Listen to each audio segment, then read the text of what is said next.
The Torah, properly applied, should result in a community of trust and mutual benefit. So why do we need laws about property loss and theft? Now, the Spirit Phillips of 10-minute Torah, day 3 of the Torah portion, Mishpatim. Let's go to Shemot, or Exodus chapter 22, and start with verse 1. When a man steals an ox or a sheep and shall slaughter it or sell it, he repays 5 cattle for an ox and 4 sheep for a sheep. If the thief is found breaking in and he is struck so that he dies, there is no guilt for his bloodshed. If the sun has risen on him, there is guilt for his bloodshed. He shall certainly repay. If he has not the means, then he shall be sold for his theft. If the theft is indeed found alive in his hand, whether it is an ox or a donkey or a sheep, he repays double. When a man lets a field or vineyard be grazed bare, and he lets loose his livestock and it feeds in another man's field, he repays from the best of his own field and the best of his own vineyard. When fire breaks out and spreads to thorn bushes, so that the stacked grain or standing grain or the field is consumed, he who kindled the fire shall certainly repay.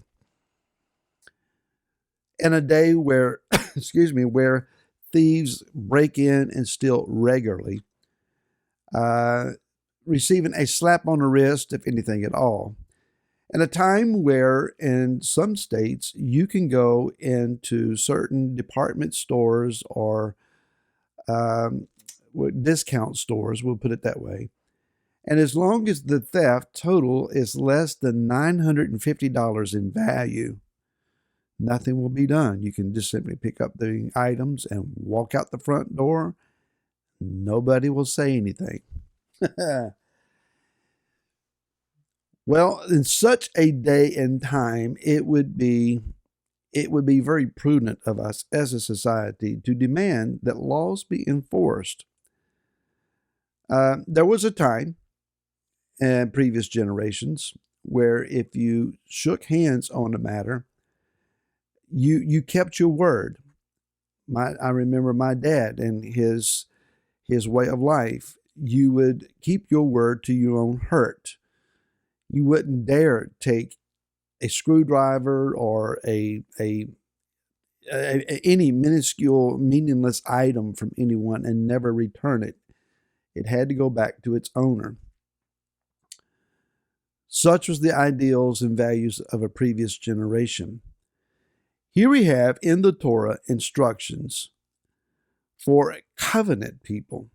And these are supposed to be people who walk in covenant, that are a part of a treasured possession of people, a set-apart nation, a royal priesthood. These are people who have heard the very voice of the Creator and who have no one less than Moshe himself as their teacher and instructor. Yet laws are necessary, guidelines and boundaries are necessary, lest people steal. Let's just be honest. If you don't put a barrier or a guard around something, someone's going to see it, want it, and their evil inclination is just going to kick in and they're going to try to take it. So we lock our doors, we lock our cars, we don't leave things of value out in plain sight. We don't tell everybody or sometimes anybody the things that we have because we don't want someone trying to break in and take them. So why would a covenant man need to steal? Why would he resort to theft? Greed, probably on the top of the list.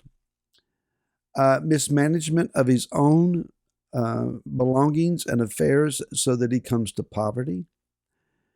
Maybe he is just envious. It's not that he wants it for the value. It's just that someone else has it and he wants it.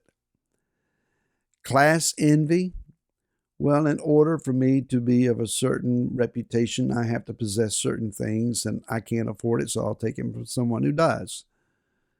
Maybe it's the idea that person owes me. They didn't pay me for the wages that I should have earned from them, so I'm just going to go in and take it. So, according to the Torah, if you're caught breaking in at night and you're killed in the process, there's no blame to go around. If you're caught in daylight and you don't put up a fight, if you don't resist, the owner of the property cannot slay you. You are then, however, arrested. You are brought to court.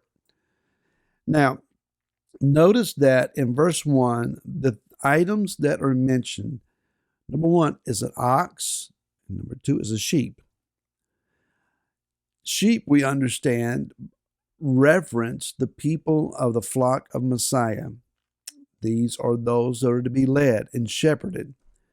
An ox is an interesting symbol here, or reference, in that an ox represents the tribe of Ephraim. Unfortunately, the majority of growth, I won't say the majority, let's just say a large portion of the growth within the ranks of Hebrew roots, known as the house of Ephraim, the house of Joseph, those that would be under the banner of the ox. What we have often done is steal members from somebody else's congregation.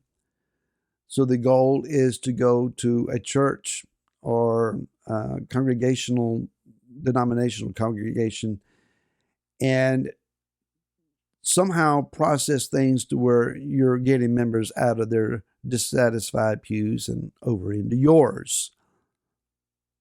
Are we not stealing? If someone has an awakening and they walk out on their own, they no longer trust that situation to be what they need to continue their growth. I would encourage them, talk to your pastor, talk to your shepherd, explain to him what's going on, explain to him where you're at, and walk out peacefully, walk out quietly. Don't get on the phone and start campaigning anyone else to leave with you. Don't leave any crumbs of animosity behind you. Go quietly, peaceably, and with favor. If you leave causing a mess, that mess will follow you, and you're only going to import it somewhere else. Concerning the man who lets his field be grazed bare, and then he turns his flock and herd loose on somebody else's property, combining that with the guy who causes a fire, congregationally, let's make an analogy here. If I, as a shepherd, abuse my sheep and the people under my teaching, if I'm causing upset and running people off, then if they leave angry, hurt, and broken, and they go running somewhere else, they're taking their hurt, their brokenness, and their animosity with them. Am I not sending them into someone else's field to graze in their fields, bringing and importing their spiritual maladies along with them? If it causes upset in someone else's congregation, am I not culpable? Am I not to blame? If I put something on the internet that causes a firestorm of controversy because it's bad doctrine, it's bad teaching, and people listen to that and start importing it into their congregation, I started a fire where I'm at, and they import the fire somewhere else. I'm responsible, and I am held to account for how it burns in someone else's location.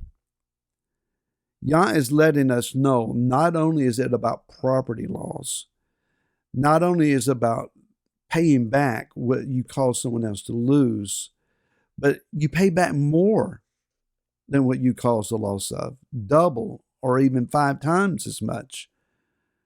We have to be careful that we don't cause problems in someone else's location, and that we don't try to steal someone else's people to inflate our own numbers. Yah's watching, he's paying attention, and so should we. I'll see you again tomorrow. So then, shalom.